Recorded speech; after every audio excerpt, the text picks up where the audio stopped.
Thank you very much, Vin, for this interview. My pleasure. I really never thought that I was going to cry in a Fast and Furious movie. Can you please tell me your first reaction when you first saw Furious 7 finished? Oh wow. uh, it was very, very emotional, and at the time, and I remember saying to myself, "You can't afford to be emotional now. You have to finish the movie. You have to, even after the first cut, you have to stay hard to push the movie as far as you can, unrelentingly, because this will be the last time the world gets to experience this angel and his legacy." And so I remember almost feeling a certain frustration because my emotions were so affected, and at the same time there was still more work to do, and juggling that left me with the kind of this frustration in a way that was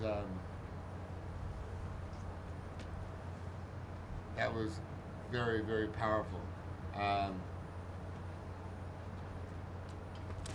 I often say to people when they go to see this movie, and similar to what you started out saying, which was, I say to people, brace yourself, because it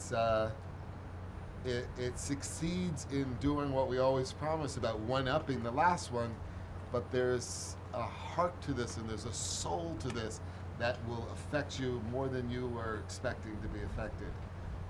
So it'll stay with you, and you'll go home, you'll think about it, and you'll want to see it again.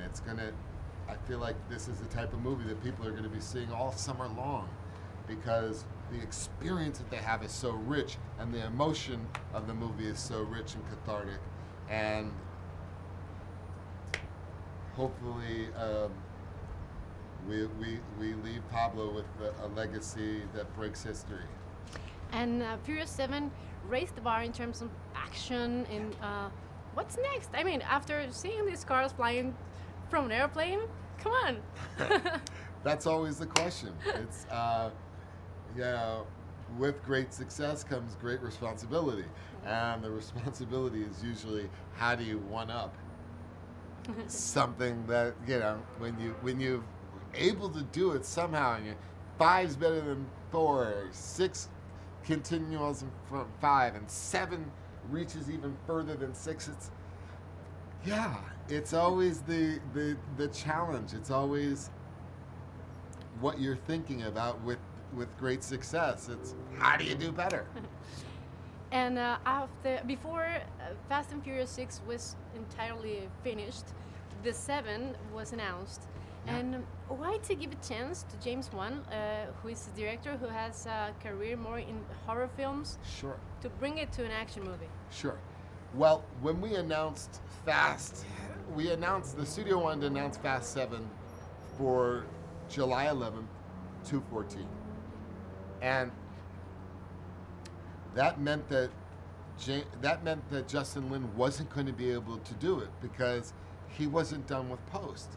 So there was no way he could finish his post and do pre-production for Fast 7.